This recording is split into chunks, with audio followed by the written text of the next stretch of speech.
ಹರಿ ಓಂ ಗುರುಭ್ಯೋ ನಮಃ. ಆತ್ಮೀಯರೆಲ್ಲರಿಗೂ ನಮಸ್ಕಾರ. ಆತ್ಮೀಯರೇ, ಈಗ ನಾವು ವಾರ ಭವಿಷ್ಯ ಕಾರ್ಯಕ್ರಮನ ನಾವು ಪ್ರತಿದಿನದ ಒಂದು ವಿಷಯಗಳನ್ನು ಯಾವ ರಾಶಿಗೆ ಯಾವ ರೀತಿ ಇದೆ ಅನ್ನುವಂತಹದನ್ನು ನಾವು ಕಾರ್ಯಕ್ರಮವನ್ನು ಮಾಡ್ತಾಯಿದ್ದೀವಿ. ಆ ಒಂದು ವಿಷಯದಲ್ಲಿ ಬಹಳಷ್ಟು ಜನ ಪ್ರಶಂಸೆಯನ್ನು ನೋಡ್ತಾ ಇದ್ದೀರಾ. ಹಾಗೆ ನಮಗೆ ಬಹಳಷ್ಟು ಉತ್ಸಾಹ ಸಂತೋಷ ನೀಡ್ತಾ ಇದೆ. ಈಗ ಸಿಂಹರಾಶಿಯವರಿಗೆ ವಾರ ಭವಿಷ್ಯ ಕಾರ್ಯಕ್ರಮದಲ್ಲಿ ಯಾವ ರೀತಿ ಇದೆ ಅಂತ ನೋಡೋಣ.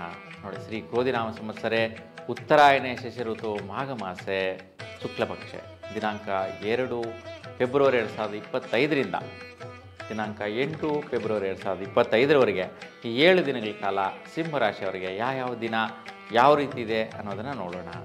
ನೋಡಿ, ದಿನಾಂಕ 2 ಭಾನುವಾರ ಶುಕ್ಲ ಚತುರ್ಥಿ ಹಗಲು 12 ಗಂಟೆ 15 ನಿಮಿಷವರೆಗೂ ಇರುವಂತಹದ್ದು. ದಿನಪೂರ್ತಿ ಪಂಚಮಿ ತಿಥಿ ಇರುತ್ತೆ. ನೋಡಿ, ಉತ್ತರಾಭಾದ್ರ ನಕ್ಷತ್ರ ರಾತ್ರಿ 12 ಗಂಟೆ 52 ನಿಮಿಷವರೆಗೂ ಇರುತ್ತೆ. ಇವತ್ತು ಜ್ಯೋತಿಷ್ಯ ವಿಶ್ಲೇಷಣೆ ಯಾವ ರೀತಿ ಇದೆ ಅಂತ ನಾವು ನೋಡಿದ್ರೆ, ನೋಡಿ, ಬಹಳಷ್ಟು ಈ ಸಿಂಹರಾಶಿಯವರು ಇವತ್ತಿನ ದಿನ ಸ್ವಲ್ಪ ಜಾಗೃತಿಯಿಂದ ಇರಬೇಕು.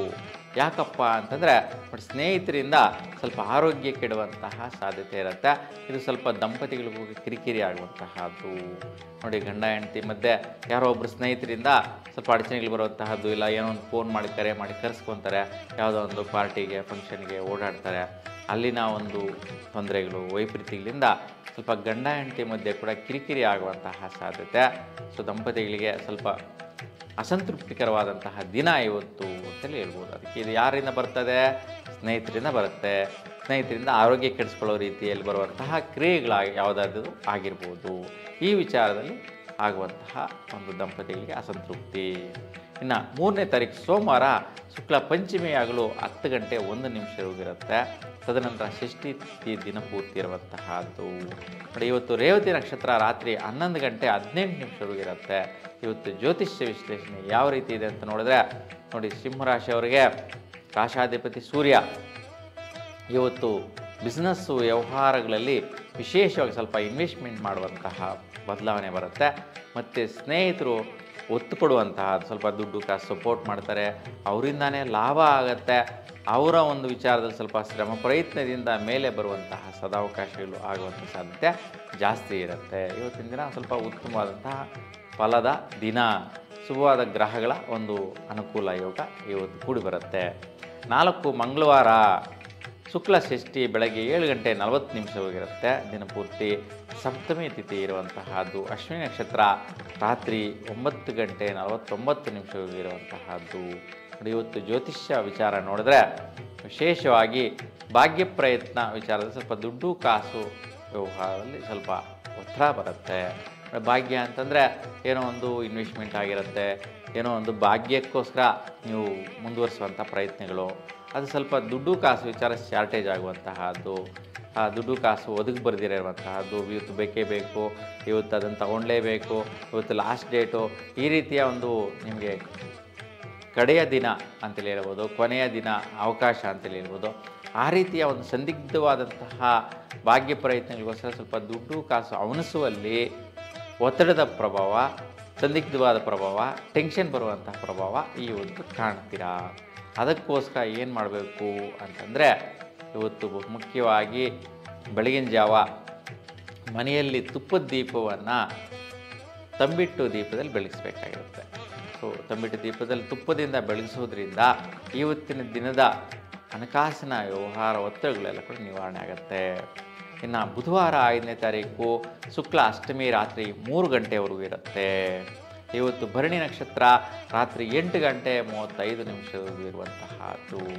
ಇವತ್ತು ಜ್ಯೋತಿಷ್ಯ ವಿಶ್ಲೇಷಣೆ ಯಾವ ರೀತಿ ಇದೆ ಅಂತ ನೋಡಿದ್ರೆ, ನೋಡಿ, ವಿಶೇಷವಾಗಿ ಸೂರ್ಯ, ಶುಕ್ರ, ಕುಜ 3 ಗ್ರಹಗಳ ಪ್ರಭಾವ ಇವತ್ತಿನ ದಿನ ವಿಶೇಷವಾಗಿ ನಡೆಯುತ್ತೆ. ಸಿಂಹರಾಶಿಯವರಿಗೆ ನಿಮ್ಮ ಒಂದು ಸ್ವಯಂ ಅಭಿವೃದ್ಧಿ ಪ್ರಯತ್ನ ಕಾರ್ಯಗಳು ಸ್ವಲ್ಪ, ಮತ್ತು ವೃತ್ತಿಯಲ್ಲಿ ಮತ್ತು ಇನ್ವೆಸ್ಟ್ಮೆಂಟ್ಸು ಭಾಗ್ಯ ಪ್ರಯತ್ನಗಳಲ್ಲಿ ಸ್ವಲ್ಪ ಆರೋಗ್ಯದ ವಿಚಾರದಲ್ಲಿ ಗಮನಿಸಬೇಕು. ಈ ಒಂದು ಪ್ರಯತ್ನಗಳು ಪರಾಕ್ರಮಗಳು ವೃತ್ತಿಯಲ್ಲಾಗಿರ್ಬೋದು, ನಿಮ್ಮ ಒಂದು ಸ್ವಯಂ ಕೆಲಸ ಕಾರ್ಯದಲ್ಲಾಗಿರ್ಬೋದು ಅಡಚಣೆಗಳಾಗೋ ಸಾಧ್ಯತೆ, ಸ್ವಲ್ಪ ಸಂದಿಗ್ಧವಾದ ಪರಿಸ್ಥಿತಿಗಳು ಬರುವಂತಹದ್ದು. ಮತ್ತು ಆ ಒಂದು ವ್ಯವಹಾರಗಳಿಗೋಸ್ಕರ ದುಡ್ಡು ಕಾಸು ಒಂದು ಎಡವಟ್ಟು ಮಾಡಿಕೊಳ್ಳುವಂತಹದ್ದು. ಅಂದರೆ ಮೈ ಮರೆತು ಬಿಟ್ಟು ಸ್ವಲ್ಪ ಜಾಸ್ತಿ ಕೊಟ್ಬಿಡೋದು, ಮತ್ತೆ ಯೋಚನೆ ಮಾಡೋದು, ಟೆನ್ಷನ್ ತಗೊಳ್ಳೋದು. ಸೊ ಇಲ್ಲ ಜಾಸ್ತಿ ಇನ್ವೆಸ್ಟ್ಮೆಂಟ್ ಮಾಡುವಂತಹ ಮನೋಸ್ಥಿತಿ ಬಂದ್ಬಿಡುವಂತಹದ್ದು, ಇಲ್ಲ ನಿಮ್ಮ ಎಸ್ಟಿಮೇಷನ್ ಕಡಿಮೆ ಇರುತ್ತೆ, ಇಲ್ಲಿ ಜಾಸ್ತಿ ಖರ್ಚುಗಳು ಬರುವಂತಹದ್ದು, ಇವತ್ತಿನ ದಿನ ಈ ರೀತಿ ಒತ್ತಡಕ್ಕೆ ಸಿಲುಕಾಕೊಳ್ಳುವಂತಹ ಸಾಧ್ಯತೆಗಳು ಹೆಚ್ಚಾಗಿರುತ್ತೆ. ಹಾಗೆ ಸ್ವಲ್ಪ ಜಾಗೃತಿಯಿಂದ ವ್ಯವಹರಿಸೋದು ಒಳ್ಳೆಯದು. ಹಾಗಾಗಿ ಅಮ್ಮನವ್ರ ದೇವಾಲಯದಲ್ಲಿ ನೀವು ಕೆಂಪು ಹೂವಿನ ಅಷ್ಟೋತ್ತರ ಮಾಡಿಸ್ಕೊಳ್ಳೋದ್ರಿಂದ ಬೆಳಗಿನ ಜಾವ ಶುಭದಾಯಕವಾದ ಫಲವನ್ನು ಪಡಿತೀರಾ. ಇನ್ನು 6 ಗುರುವಾರ ಶುಕ್ಲ ನವಮಿ ತಿಥಿ ರಾತ್ರಿ 12:51 ಇರುತ್ತೆ. ಇವತ್ತಿನ ದಿನ ಪೂರ್ತಿ ಕೃತಿಕಾ ನಕ್ಷತ್ರ ಇರುವಂತಹದ್ದು ರಾತ್ರಿ 7:30ವರೆಗೂ ಇರುತ್ತೆ.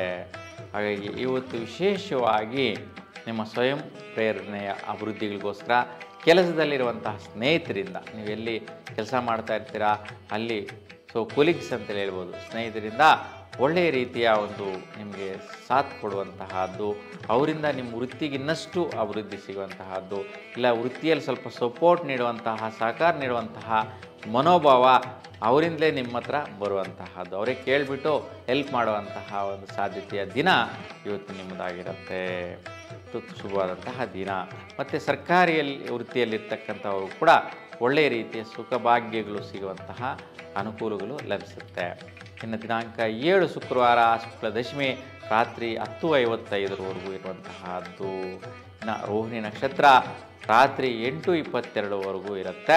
ಇವತ್ತಿನ ಜ್ಯೋತಿಷ್ಯ ವಿಶ್ಲೇಷಣೆ ನೋಡಿದ್ರೆ ವಿಶೇಷವಾಗಿ ಸೂರ್ಯ, ಚಂದ್ರ, ಶುಕ್ರ ಗ್ರಹಗಳ ಬಲ ವಿಶೇಷವಾಗಿ ನಿಮಗೆ ಅನುಕೂಲಿಸುತ್ತೆ ಇವತ್ತಿನ ದಿನ. ಹಾಗಾಗಿ ಯಾರು ವೃತ್ತಿ ನಿರತರಿದ್ದೀರಾ ಅಂತಹ ಅವರಿಗೆ ಸ್ವಲ್ಪ ಖರ್ಚುಗಳು ಬಂದರೂ ಸಹ ವೃತ್ತಿಯಲ್ಲಿ ಮತ್ತಷ್ಟು ಡೆವಲಪ್ಮೆಂಟ್ ಮಾಡುವಂತಹದ್ದು. ನೀವು ಬಿಸ್ನೆಸ್ ಮಾಡ್ತಾ ಇರ್ತೀರಾ, ಯಾವುದೋ ಒಂದು ಓನಾಗಿ ಕೆಲಸ ಕ್ರಿಯೆ ಮಾಡೋಕ್ಕೆ ಸ್ಟಾರ್ಟ್ ಮಾಡಿರ್ತೀರಾ, ಅಂಥದ್ದು ಸ್ವಲ್ಪ ಇನ್ವೆಸ್ಟ್ಮೆಂಟ್ ಬೀಳುತ್ತೆ. ಸೊ ಅದರಿಂದ ಮತ್ತಷ್ಟು ಅಭಿವೃದ್ಧಿ ಆಗುವಂತಹದ್ದು ಬಲ ಇದೆ. ಇವತ್ತು ಯಾರೆಲ್ಲ ಇನ್ವೆಸ್ಟ್ಮೆಂಟ್ ಮಾಡ್ತೀರಾ ಶುಭವಾದಂಥ ಫಲ, ಯಾಕೆಂದರೆ ರೋಹಿಣಿ ನಕ್ಷತ್ರ ಶುಭವಾದ ನಕ್ಷತ್ರದ ದಿನ. ಹಾಗಾಗಿ ಇವತ್ತು ಶುಭ ಕಾರ್ಯಗಳಿಗೆ ಇನ್ವೆಸ್ಟ್ಮೆಂಟ್ ಮಾಡಿದ್ರೆ, ಶುಭವಾದಂತಹ ಕೆಲಸ ಕಾರ್ಯಗಳಲ್ಲಿ ನೀವು ಇನ್ವಾಲ್ವ್ ಆದರೆ ನಿಮಗೆ ಮತ್ತಷ್ಟು ಅಭಿವೃದ್ಧಿದಾಯಕವಾದಂಥ ಯೋಗ ಫಲ ನೋಡಿ. ಇದು ಯಾವತ್ತೋ ಒಂದೊಂದು ದಿವಸ ಬರುತ್ತೆ ಈ ರೀತಿ ಯೋಗವಾದಂತಹ ದಿನಗಳು. ಯಾಕೆಂದರೆ ಸೂರ್ಯ ಚಂದ್ರನಿಂದ ನೇರವಾದಂತಹ ಬಲ ನಿಮಗೆ ಬರುವಂತಹದ್ದು, ವಿಶೇಷವಾಗಿ ಶುಕ್ರನ ಬಲ ಕೂಡ ಸಿಗುತ್ತೆ. ಹಾಗಾಗಿ ರೋಹಿಣಿ ನಕ್ಷತ್ರ ಶುಭ ನಕ್ಷತ್ರ ಆಗಿದೆ. ಶ್ರೇಷ್ಠವಾದಂತಹ ಪ್ರತಿಫಲಗಳು ಇವತ್ತು ಸಿಂಹರಾಶಿಯವರಿಗೆ ಸಿಗುತ್ತೆ. ಅದಕ್ಕೆ ಇಂಥ ಒಂದೊಂದು ದಿನಗಳು ಜ್ಞಾಪಿಸ್ಕೊಂಡು ಅಂತಹ ದಿನ ಏನೇ ಒಂದು ಜೀವನದಲ್ಲಿ ಸಾಧಿಸಬೇಕಪ್ಪ ಅಂತ ಅಂದ್ಕೊಳ್ಳುವಂತಹ ಅವರು ಆವತ್ತಿನ ದಿನ ನಿಮ್ಮ ಒಂದು ಕ್ರಿಯೆ ಕೆಲಸ ನೂತನವಾಗಿ ಪ್ರಾರಂಭಿಸಿಬಿಟ್ರೆ ಶ್ರೇಷ್ಠವಾದಂತಹ ಬಲ ಸಿಗುತ್ತೆ. ಇವತ್ತು ಶುಕ್ಲ ದಶಮಿ ಬೇರೆ, ಅದಕ್ಕೆ ಹುಣ್ಣಿಮೆ ಮುಂಚೆ ಬರುವಂತಹ ದಶಮಿ ತಿಥಿ ಶ್ರೇಷ್ಠವಾದ ಪರಿಪೂರ್ಣವಾದಂಥ ಬಲ ಮಾಘ ಮಾಸದಲ್ಲಿರ್ತಕ್ಕಂತಹದ್ದು. ಹಾಗಾಗಿ ಭೂಮಿ ಪ್ರಯತ್ನಗಳು ಮಾಡುವಂತಹವರು, ಮನೆ ಕಟ್ಟಕ್ಕೆ ಪ್ರಯತ್ನ ಮಾಡುವಂತಹವರು, ನೂತನವಾಗಿ ಬಿಸ್ನೆಸ್ಸು ವ್ಯಾಪಾರ ಪ್ರಾರಂಭಿಸುವಂತಹವರು, ಮತ್ತು ಯಾವುದೇ ಒಂದು ಕಂಪ್ನಿಯನ್ನು ಪ್ರಾರಂಭಿಸುವಂತಹವರು, ಅಂತಹವರಿಗೆ ಶುಭವಾದ ಯೋಗ ಫಲಗಳು, ಒಳ್ಳೆ ಮನೋವೃದ್ಧಿ ಸಿಗುವಂತಹದ್ದು, ಮನಸ್ಸಿಗೆ ತೃಪ್ತಿ ಕೊಡುವಂತಹ ದಿನ ಆಗಿದೆ. ಹಾಗಾಗಿ ಇಂತಹ ದಿನಗಳನ್ನು ನೀವು ಗಮನಿಸಿಬಿಟ್ಟು ಶ್ರೇಷ್ಠ ಕೆಲಸ ಕಾರ್ಯಗಳನ್ನ ಮಾಡ್ಕೊಳ್ಳಿ, ಶುಭವಾದ ಫಲನ ಪಡಿತೀರಾ.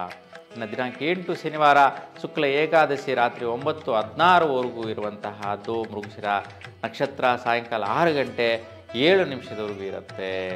ಇವತ್ತು ಜ್ಯೋತಿಷ್ಯ ವಿಶ್ಲೇಷಣೆ ನೋಡೋಣ. ನೋಡಿ, ಇವತ್ತು ವಿಶೇಷವಾಗಿ ಸೂರ್ಯ, ಕುಜ, ಶುಕ್ರ ಈ 3 ಗ್ರಹಗಳ ಒಂದು ಪ್ರತಿಫಲಗಳು ನೋಡಿ. ಇಲ್ಲಿ ಸೂರ್ಯನಿಗೂ ಸ್ವಲ್ಪ ಶುಕ್ರನಿಗೂ ಶತ್ರುಭಾವ ಇದೆ, ಆದರೂ ಸಹ ನಿಮಗೆ ಒಳ್ಳೆಯ ಪ್ರತಿಫಲವಾದಂತಹ ಫಲ ಪಡೆಯುವಂತಹ ಯೋಗ ಪ್ರಾಪ್ತಿ ಇದೆ. ನಿಮ್ಮ ಹಠ ಸ್ವಭಾವ ಪ್ರಯತ್ನಗಳು ಜಯಿಸ್ತೀರಾ, ಕೆಲಸದಲ್ಲಿ ನಿಮಗೆ ಅನುಕೂಲ ಸಿಗುತ್ತೆ, ಭಾಗ್ಯದಲ್ಲಿ ಪ್ರತಿಫಲ ಸಿಗುತ್ತೆ, ಮನೆ ಕಡೆ ಏನೋ ಒಂದು ಆದಾಯಗಳನ್ನ ತಂದುಕೊಳ್ಳುವಂತಹ ದಿನ ನಿಮ್ಮದಾಗಿದೆ. ಹಾಗೆ ಆದಾಯಗಳು ಅಂತಂದರೆ ಶುಕ್ರನ ಬಲದಿಂದ ಆದಾಯ, ವಿಶೇಷವಾಗಿ ಕುಜಿನ ಬಲದಿಂದ ಆದಾಯ, ಏನು ಹಠ ಹಿಡಿದು ಸಾಧಿಸಕ್ಕೆ ಹೋಗ್ತೀರ ಅದರಿಂದ ಫಲ ಸಿಗುತ್ತೆ. ಮತ್ತು ಶುಕ್ರಾದಿತ್ಯ ಯೋಗ ಅಂದರೆ ಶುಕ್ರನ ಫಲಗಳು. ಶುಕ್ರ ಅಂದರೆ ಧನ, ಸಂಪತ್ತು, ಐಶ್ವರ್ಯ, ಗೋಲ್ಡ್ ಆಗಿರ್ಬೋದು, ಚಿನ್ನಾಭರಣಗಳಾಗಿರ್ಬೋದು, ವಸ್ತು ರೂಪದಲ್ಲಿ ಐಷಾರಾಮಿ ವಸ್ತುಗಳಾಗಿರ್ಬೋದು, ಇವೆಲ್ಲವೂ ಕೂಡ ಶುಕ್ರನಿಗೆ ಸಂಬಂಧಿಸಿದ್ದಾಗಿರುತ್ತೆ. ಇವೆಲ್ಲವೂ ಕೂಡ ಲಾಭವಾಗಿ ಪಡೆಯುವಂತಹ ಅನುಕೂಲ ಇವತ್ತು ನಿಮ್ಮದಾಗಿದೆ. ಹಾಗೆ ತುಂಬ ಶುಭಕಾರಕ ಯೋಗ ಫಲ ಪ್ರಾಪ್ತಿ ಅನುಕೂಲ ಮನೆ ಕಡೆ ಬಂದು ಸೇರುತ್ತೆ, ಒಳ್ಳೆಯದಿದೆ. ಒಟ್ಟಾರೆಯಾಗಿ 1-2 ದಿನಗಳ ಕಾಲ ಸ್ವಲ್ಪ ವೈಪರೀತ್ಯಗಳು ಬಿಟ್ಟರೆ ಉಳಿದೆಲ್ಲ ದಿನಗಳು ಶ್ರೇಷ್ಠವಾದ ಫಲ ನೋಡ್ತೀರ ಈ ವಾರದಲ್ಲಿ. ನೀವೆಲ್ಲರಿಗೂ ಕೂಡ ನಿಮ್ಮ ಇಷ್ಟ ದೇವರ ಅನುಗ್ರಹ ಕೃಪಾಕಟೆ ಸದಾಕಾಲ ನಿಮ್ಮ ಮೇಲೆ ಇರಲಿ ಅಂತ ಭಗವಂತನಲ್ಲಿ ಪ್ರಾರ್ಥಿಸ್ತಾ ಎಲ್ರಿಗೂ ಕೂಡ ಶುಭವಾಗಲಿ. ನಮಸ್ಕಾರ.